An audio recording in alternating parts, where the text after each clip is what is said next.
Hello everyone, good afternoon. This is Jhansi Devi working as an assistant professor in CSC department in our B.V. Raju Institutes of Engineering and Technology. Today we will be discussing about C control statements in computational thinking and programming subject.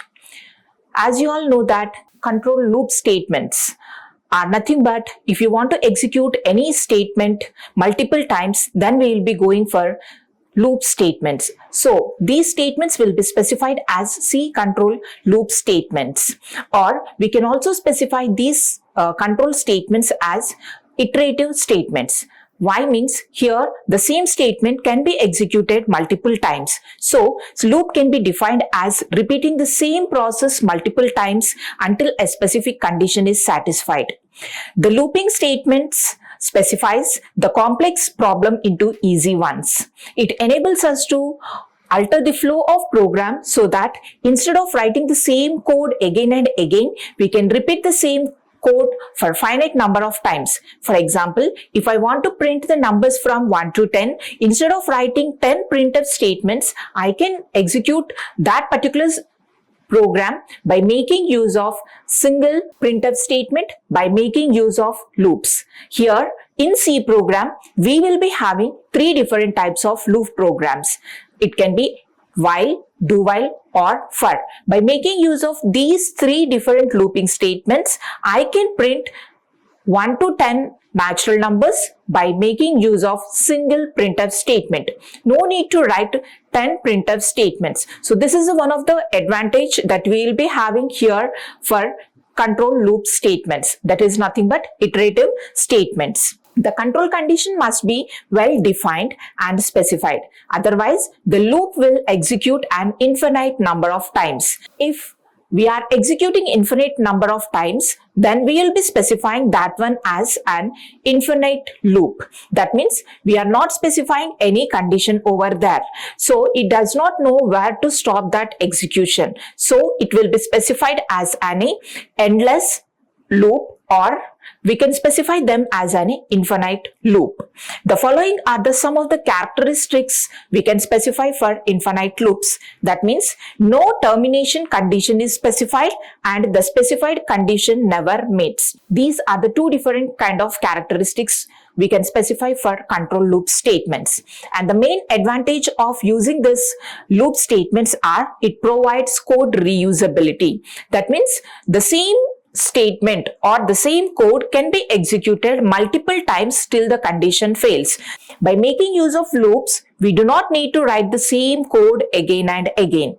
By using the loops, we can traverse over the element of data structures like linked list. So these three can be considered as an advantages of loop statements.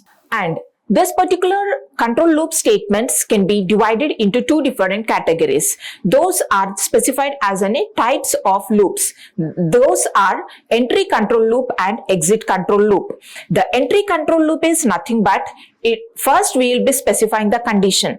If the condition satisfies, then only the particular block of statements will be executed. If the condition is not satisfied, then it does not execute those particular block of statements. It skips that particular loop and it will move to the next statements that are present under the control loop statement. Either it can be while, do while, or for. So we will be specifying them as an entry control loop. Entry control loop is nothing but first it checks the condition. Once the condition is satisfied, then only it executes that particular block of statements. So while and for will be coming here as an entry control loop. The next one we will be specifying is an exit control loop. The exit control loop will be executed at least once the block of statements. That means it doesn't matter whether the condition satisfies or not. First, but it will be executing block of code at least once and then it checks the condition. If the condition satisfies, then again it goes back to the body of the loop and it executes that particular statements.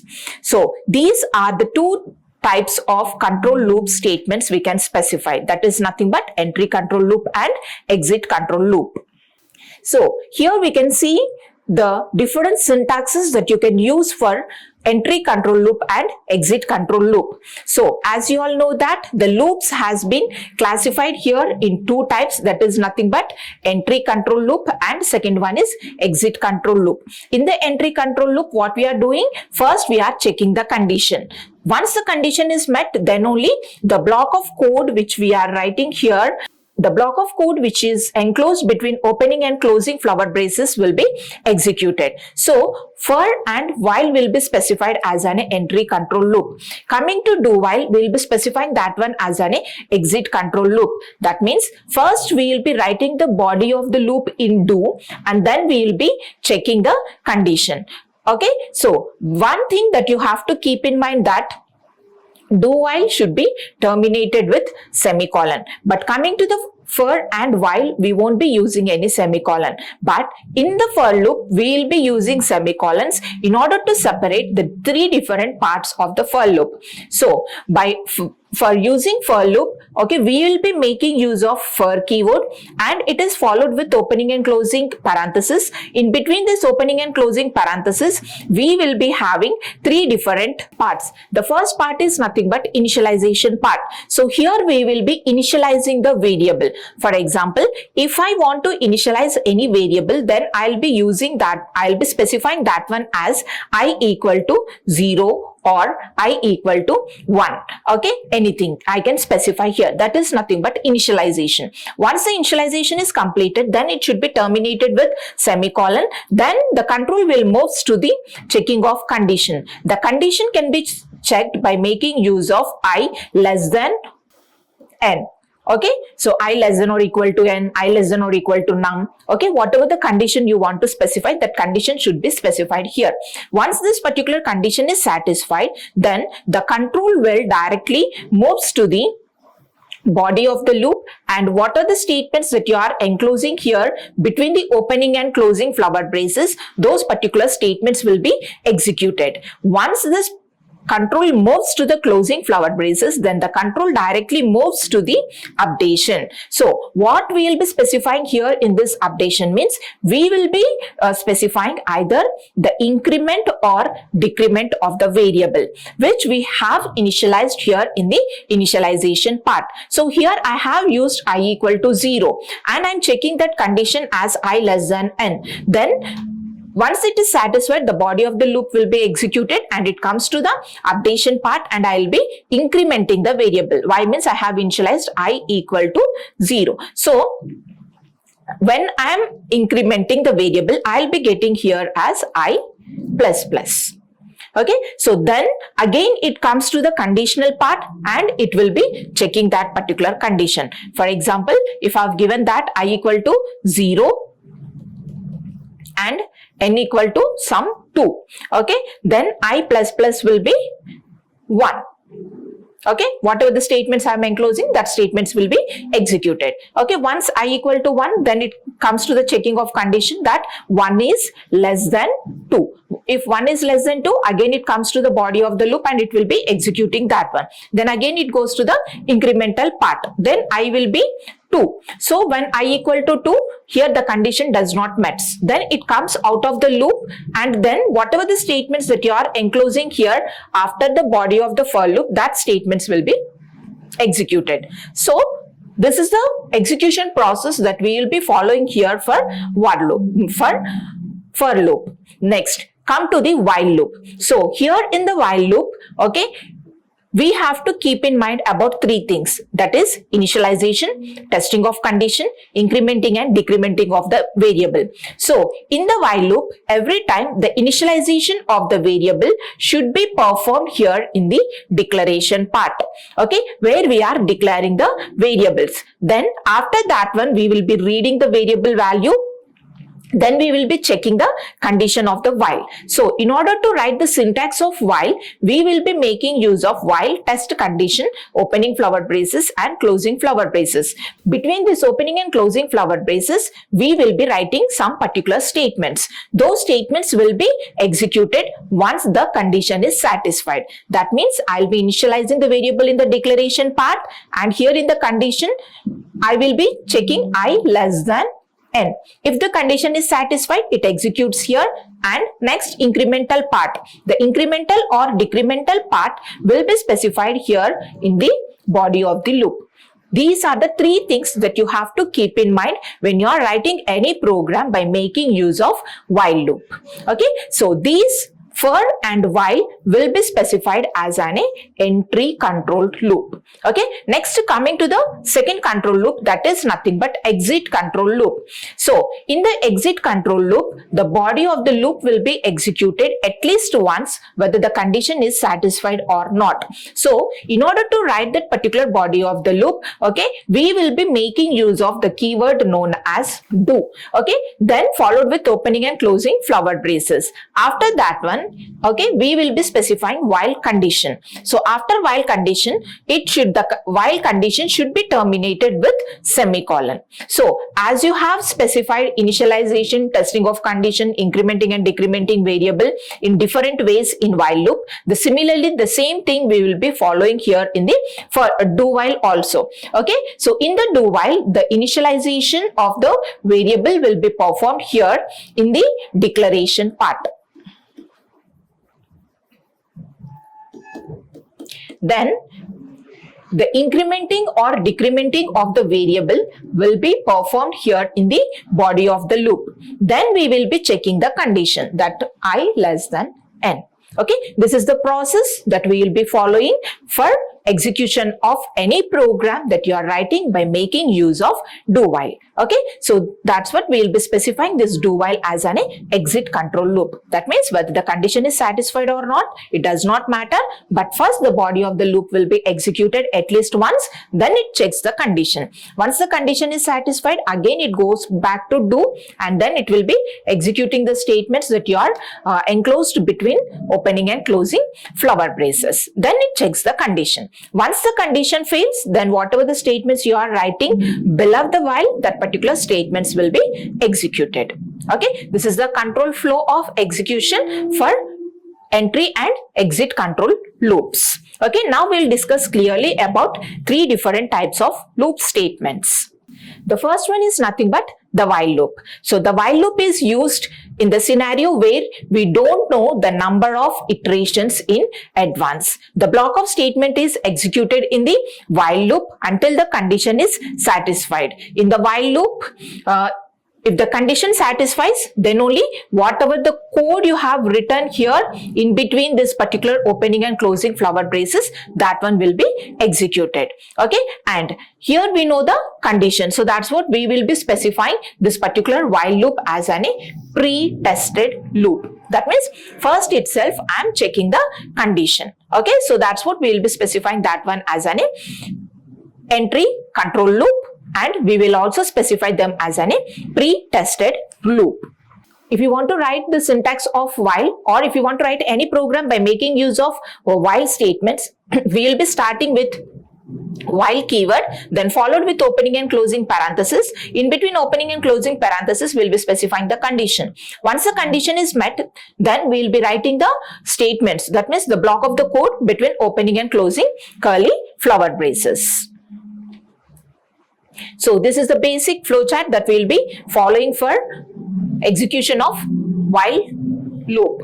Okay, so while loop starts, then it checks the condition. If the condition is satisfied, then it executes the body of the loop. Once it executes the body of the loop, again the control will moves to the testing of condition. Once the condition is satisfied, again it executes the body of the loop. That means this particular process will be iterated continuously till the condition fails.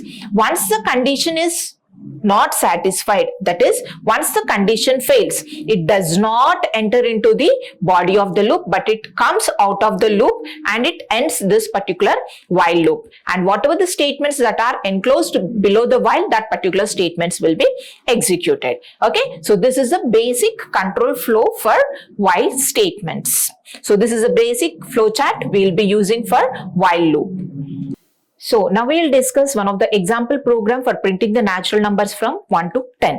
Okay, so first, in order to write the program, first I have to include the header files. So I'll be including those particular header files by making use of #include stdio.h. Then I'll be including, okay, Then I'll be writing my program by making use of int main, starts with opening flower braces. Then I'll be declaring the variables 2, that is I and n. Okay, or I can also initialize the value of n equal to 5. That means I can print first 5 natural numbers. So directly I can write that one by making use of while loop. So no need to use here printf and scanf. Okay, so if I want to read that particular value from the keyboard, I can use printf and scanf for reading the value. Printf enter the value of n, scanf %d ampersand n. Okay, either it can be 5, 10, 15, 20. Okay, whatever the input you want to give from the keyboard, you can read that one by making use of printf and scanf. So here I have directly initialized the value. So that's what n equal to 5 here. Now I'll be checking my particular condition. So I'll be checking here while I is less than or equal to 5. Okay, then I will be printing that particular number. Okay, so printf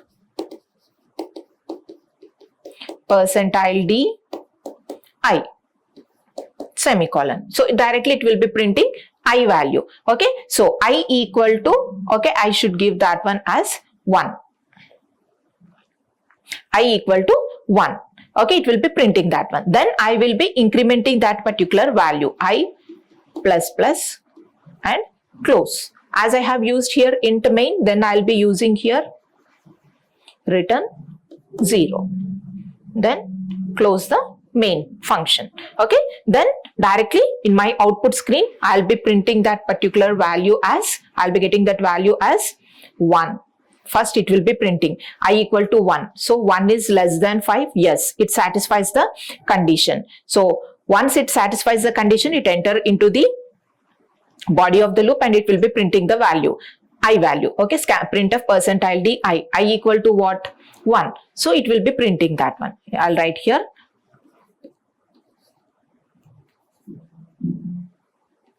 I and n. Initially I equal to 1 and n equal to 5. Okay, so now I printed 1 here. Then I'm incrementing the I value I equal to 2. Okay, then I'll go again, it come back to the while here and it will be checking 2 is less than 5. Is it satisfying? Yes. So it enter into the while loop and it will be printing the number, okay, 2 as I. So 2 will be printed. Again I value will be incremented. 3 is now 3 is less than 5, satisfied. So it will be printing the value of I as 3. So I'll be getting 3. Okay, so again I value will be incremented. 4. So 4 is less than or equal to 5. Yes, satisfies. So it will be printing the value 4. Okay, and again I value will be incremented. Now I value will be 5. So here I value is not less than, but it is equal. Both the numbers are equal. So it will be printing that particular value 5 here. Okay, and again it increments the I value. Now I will be what? 6, but here the condition won't satisfy. So it comes out of the loop and it will be printing the next statement. So here I am having return 0. So it will be winding off this particular program here. Okay, so like this I'll be getting my particular output as 1, 2, 3, 4, 5. Okay, so this is the basic scenario I can use for writing the program for printing the natural numbers from 1 to n. Similarly, I can do that one by making use of do while. So in order to do that one for do while, what I need to do? Simply in the place of this particular while, I will be writing do. Okay, then same logic I'll be having and this particular while will be written here. Okay, while I less than or equal to 5 semicolon. Okay, and remove this. Okay, so this is the basic program I can write for printing the first 5 natural numbers by making use of do while. Okay, so same thing I can do by making use of for loop. So if I want to do that one by making use of for, what I'll be doing means I'll be removing this particular do and I'll be writing here for I equal to 0. If I want to print whole numbers, then I'll be using I equal to 0. If I want to print natural numbers, I'll be giving that one I equal to 1. Then I'll be checking the condition here. I less than or equal to 5, I plus plus. Okay, and remove this while and remove this I plus plus. Okay, so this is the basic scenario we will be following for writing the same program by making use of while, for and do while. Okay, now we will discuss one of the program which we want to print the reverse of a number. For example, if I have given one particular number 1, 2, 3. Okay, the reverse of this particular number is nothing but what? 3, 2 and 1. Okay, so in order to print that one, okay, here I need to use one particular variable for reading this particular value. So in order to read that one, I am using the variable known as n. Okay, and after that one, I need to find the remainder of this particular number. Okay, that means I need to divide this entire number by 1, 2, 3 divided by 10. Okay, if I divide, so here I am using modulo division. So as you all know that when you are performing any modulo division, we will be getting the output as remainder. Okay, so what output I will be getting? The remainder 3.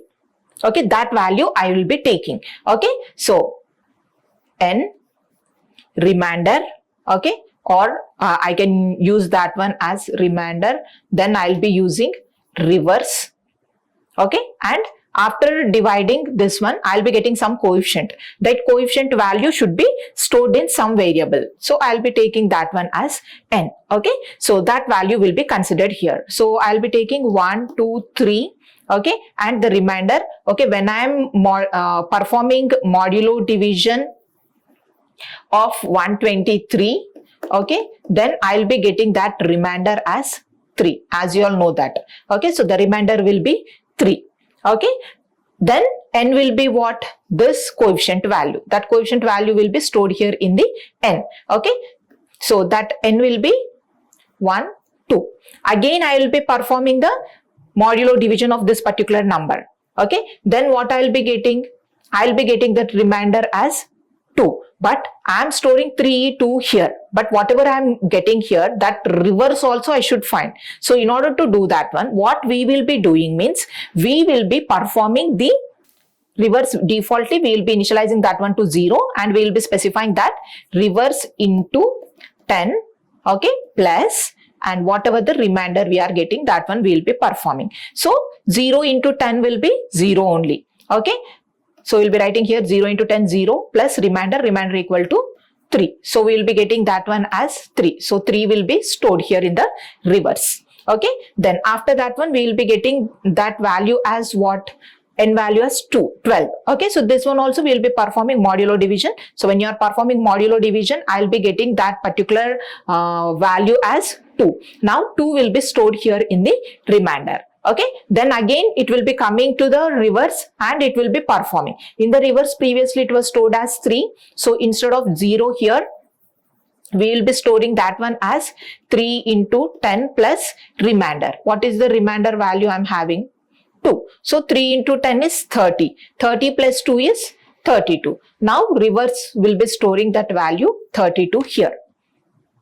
Okay, then after that one, what you will be doing? And again, I am performing modulo division. When I am performing modulo division, this one, okay, I will be getting that coefficient as 1 and remainder also equal to 1. So that remainder will be stored here in RME. Okay, so next again, I will be performing the reverse of that particular number. So when I am performing the reverse of the number, I will be getting that one as 32 into 10 plus remainder 1. So 32 into 10 is nothing but 320 plus 1. That is nothing but 321. So 321 will be stored here, where in the reverse. Okay, the initial n value is nothing but 123. When I am performing reverse, I am getting that number as 321. So we will be checking how to write that particular logic here by using the C program. Okay, so first of all, we are including the header files by making use of #include stdio.h. Then we are using, as you all know that the main heart of the C program is nothing but int main. The main execution of the program begins here by making use of int main. The main starts with opening flower braces and ends with the closing flower bases. In between this one, we will be writing the logic. Okay, so first of all, I need to read the n value. So we are using here int n. Okay, need to read that one. Then we don't know the reverse of any input number we have given. So defaultly we are assigning that particular reverse equal to 0. And then we need to find out the remainder. So that's what the remainder variable we are taking here. Okay, so these are the three different variables we are declaring here and initializing in the declaration part. Then we need to read the n value. Okay, so the n value should be given as an input from the keyboard. So we will be reading by making use of printf and scanf. So as you have used here, printf enter the number. Okay, so on your output screen, we will be getting that one as enter an integer. So here I have given that one as integer. So on your output screen, we will be getting that one as enter an integer. So by using scanf, we are reading that one and storing in a n variable. Okay, so for example, the same number I'll be taking, that is nothing but 123. I read that one and that variable is stored here in the n variable. Okay, as I have declared here n as an int, so we are using the format specifier here as an %d here.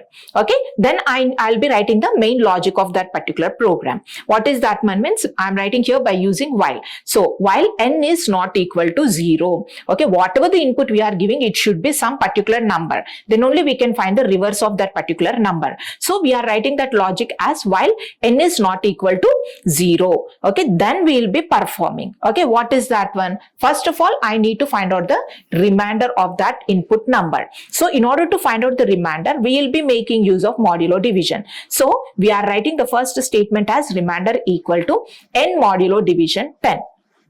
Okay, that remainder value will be stored here in the variable known as remainder. Then you need to find out the reverse of that particular number. So in order to do that one, we will be using reverse equal to reverse into 10 plus remainder as you have done here. Okay, 3 into 10 plus whatever the remainder value you got, 1. That value we will be storing here. Okay. Then after that one, whatever the coefficient value you got, that coefficient value also should be calculated, right? So in order to do that one, we are using here n equal to n divided by 10. Okay, so this we have written in a shorthand notation format. Okay, so the same statement I can write here as n equal to n divided by 10. Okay, so this one will be continuously processed till I get n is not equal to 0. Okay, we have written that one. Okay, first we got 12, 2 and 1 we got, right? So when next, if you want to do, we'll be getting 0 only. So that's what we have stopped the execution here. The continuously we have did that one and finally we got that one as 321. Okay, so first I have taken that n is not equal to 0, that is nothing but 123. Okay, when I'm performing remainder, okay, then I'm getting that remainder value as 3. Okay, then whenever I'm performing division, I'm getting that coefficient value as 12. So 12 will be stored in n and 3 will be stored in reverse. Okay, then after that one, again from here, control will goes to the while. Now n will be what? 12. So 12 is not equal to 0. Is it satisfying the condition? Yes. So again it enters into the body of the loop and it will be performing modulo division. So 12 modulo division 10 means I'll be getting that value as what? 2. So now 2 will be stored here in the remainder. So 2 will be stored here in the remainder variable. Okay, then again I'm performing division. 12 divided by 10. Okay, so when I'm doing that one, I'll be getting my coefficient value as 1. Okay, so again it goes back to the while condition. So num is nothing but what here? N is nothing but what? 1. So 1 is not equal to 0. Yes, satisfies the condition. Again these three statements will be executed. Okay, so 1 modulo division 10 will be what? 1. So that 1 will be stored here in the remainder variable. Then perform the reverse. So the reverse is storing 32. So 32 into 10 will be 320 plus 1. So 321. That 321 is stored here in the reverse.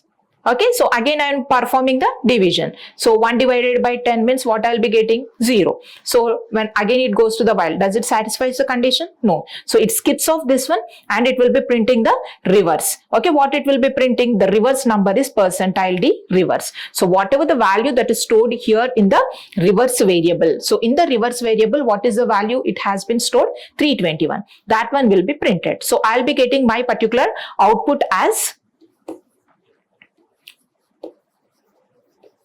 reversed number equal to 321.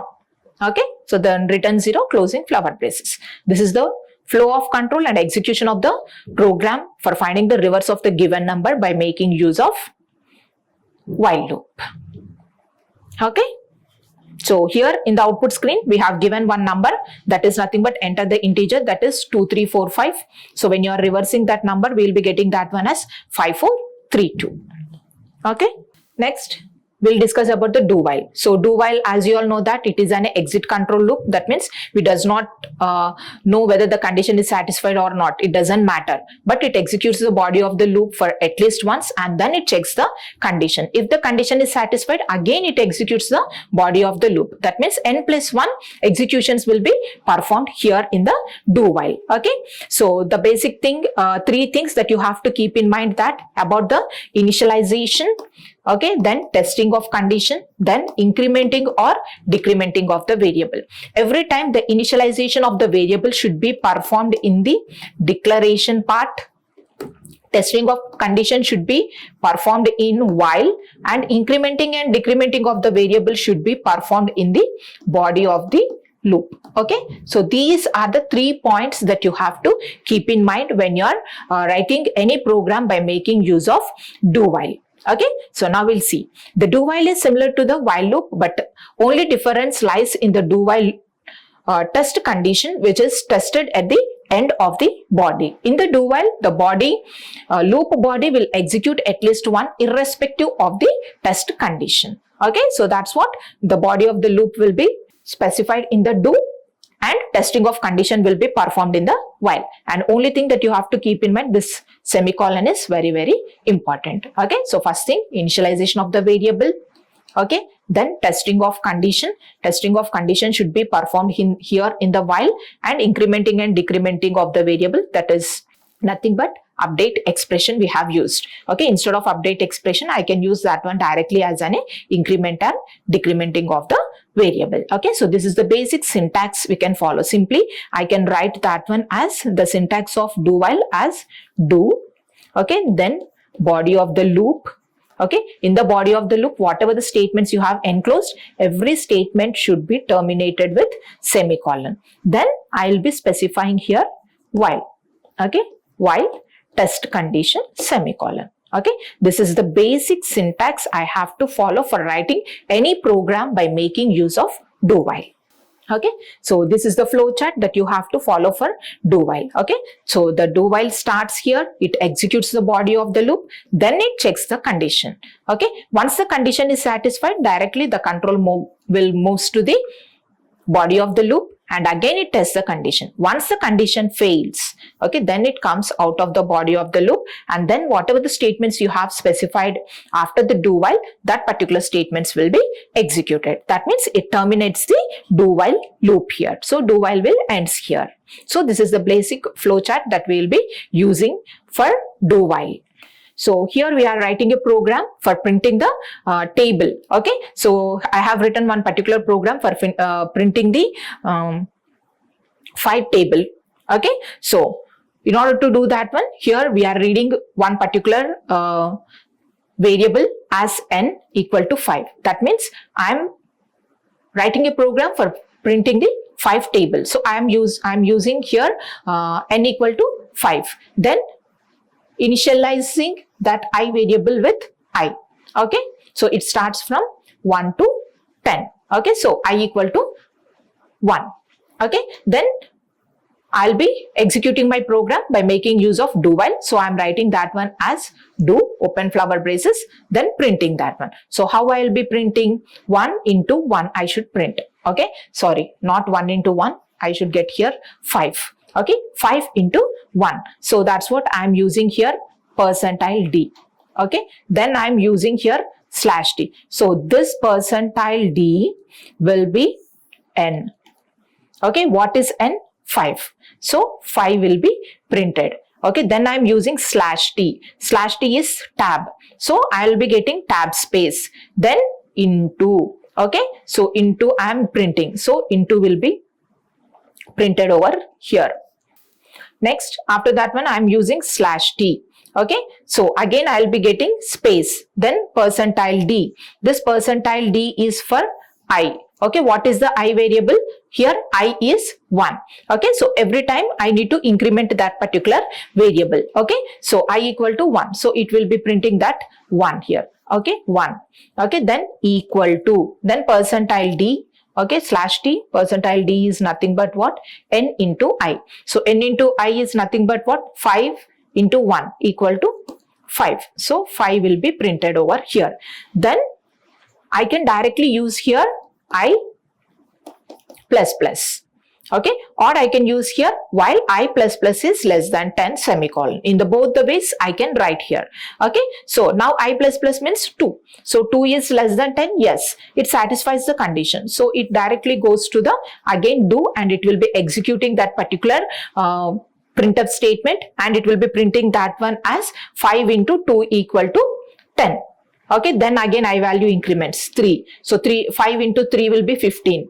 Okay, again I value increments. Okay, then 5 into 4, 20. Like that till the condition fails. Okay, it will be printing that one from 1 to 10. Okay, so 5 1s are 5, 5 2s are 10, 5 3s are 15, 5 4s are 20, 5 5s are 25, 5 6s are 30. Okay, 5 7s are 35, 5 8s are 40, 5 9s are 45, 5 10s are 50. Like that it will be printing all the tables of 5. Okay, printing all the value of I equal to 1 to 10. So 5 table will be printed over there. Then return 0, close. Okay, so this is a basic simple program we can write for do while. Next, we'll be discussing about the for loop. So as you all know that previously in the syntax itself we have discussed about for loop. Okay, for loop is also specified as an entry control loop, and we will also specify that one as an pre-test loop. That means first it tests the condition. Once the condition is satisfied, then only the body of the loop will be executed. But only thing that you have to keep in mind that in the while and do while, initialization of the variable is performed in declaration part, testing of condition is performed in while, and increment or decrementing of the variable is performed in the body of the loop. But coming to the for loop, the 3 parts will be specified here in the single statement and is separated with the semicolon. Okay, so the for loop is used in the case where we need to execute some parts of the code until the given condition is satisfied. But the for loop is also known as the pre-tested loop. It is used to provide the loop if the number of iterations is known in advance. Okay, so the flow of execution of for loop. First it initializes the variable. Okay, so the initialized value of the for loop is performed only once, but testing of condition will be performed till the condition fails. Okay, so that's what we'll be specifying the condition of the Boolean expression that tests and compares the counter and fixes the value after each iteration and stops the for loop when false is returned. Okay, so here the for loop, as you all know that we have specified the general syntax here. First should start with the for keyword. Okay, then in the parenthesis we'll be using 3 parts. Initialization, first one, initialization part, testing condition, then incrementing or decrementing. Okay, so first it initializes the variable, then it tests the condition. If the condition is satisfied, then the body of the loop will be executed. Once it reaches to the closing flower braces, and the control will directly moves to the incremental or decremental part. Then again it comes to the testing of condition. Okay, if the condition is satisfied, again it enters into the body of the loop, and that particular body of the loop is executed till the condition fails. Once the condition fails, it comes out of this particular for loop, and whatever the next statements that we are using, that particular statements will be executed. Okay, so in order to execute the flow of for loop, first you need to initialize the variable. Second thing, we need to test the condition. Once the condition satisfies, then only the body of the loop will be executed. Then it increments the variable Then again it tests the condition. This process will be continuously repeated till the condition fails. Once it fails, it comes out of the loop and it will be executing the next statements. So this is the flow chart that we will be following. The first thing is initialization, then testing of condition. Okay, once the condition is satisfied, then true statement will be executed. Okay, then again it goes to the incremental and decremental part of the variable, then again it tests the condition, and then it executes the body of the loop. So this process will be executed continuously. Once the condition fails here, it comes out of the loop and it will be terminating the for loop. Okay, so this is the basic syntax basic flow chart that we will be following for loop. So now we will be discussing one of the example program for finding the factorial of a given number by making use of for loop. Okay, so as you all know that factorial of number can be given as factorial of 5 means I'll be specifying that one as 5 into 4 into 3 into 2 into 1. Okay, that is nothing but 5 factorial is 120. Okay, so in order to do that one, okay, I need to read the variable and I need to store that one. So in order to do that one, we are using the variable known as num here. Okay, and then I don't know we need to initialize the f value as 1 and I need to continuously iterate that one. So in order to do that one, we will be using the I variable. So in the declaration part, we will be declaring these 3 variables, that is int I and f equal to 1 and num. Okay, then I need to enter the number which I want to print the factorial of a given number. So in order to do that one, we will be using printf input the number. Okay, this input the number will be enclosed in double quotes and printf statement should be terminated with semicolon. Reading that particular n value by making use of scanf as scanf percentile d ampersand num. So for example, here I have given that one as 5. So 5 will be stored here in the num variable. Okay, then after that one, I'll be writing the logic of the for loop, that is for I equal to 0, I less than or equal to n, I plus plus. Okay, and only thing that you have to keep in mind that f equal to f into I. So this loop will be iterated continuously. Okay, so first is 1, then 1 into 2, 2, 2 into 3, 6, 6 into 4, 24. Okay, then 24 into 5. So we'll be getting that one as 120. So 120 will be printed over there. So they will be printing that one by making use of factorial of percentile d. Percentile d is nothing but num is percentile d, that is the value that is stored in the f will be printed. So finally we'll be getting that value output as the factorial of 5 is 120. Okay, so this is the basic example program we can write for finding the factorial of a given number for loop. Okay, the same program I can write by making use of while, do while and for also. Okay, so this is all about the control loop statements that we will be using here in the C programming, that are nothing but while, do while and for loops. Okay, so this is the differences of while, do while and for. Okay, in the while, condition is evaluated before processing the body of the loop. If the condition is true, then only the body of the loop will be executed. But coming to the do while, we don't know whether the condition is satisfied or not, but the body of the loop will be executed at least once. So in a do while loop, the condition is always executed after the body of the loop. It is also called as an exit control loop. But coming to the while and for loop, they are said to be as an entry control loop or pretest loops. Okay, so next we'll discuss about the for loop. For loop, the initial value is performed only once, then the condition tests and compares the counter to a fixed value after each iteration. Stops the for loop when false is returned. So when the condition does not satisfies, it comes out of the for loop and whatever the state value that is stored in the variable, that value will be printed over there. So those are the 3 different kind of comparisons that you can specify for while, do while and for. Thank you. In the next session, we will be discussing about the nested for loops. Thank you. Like, share and subscribe. Hit the bell icon for more updates.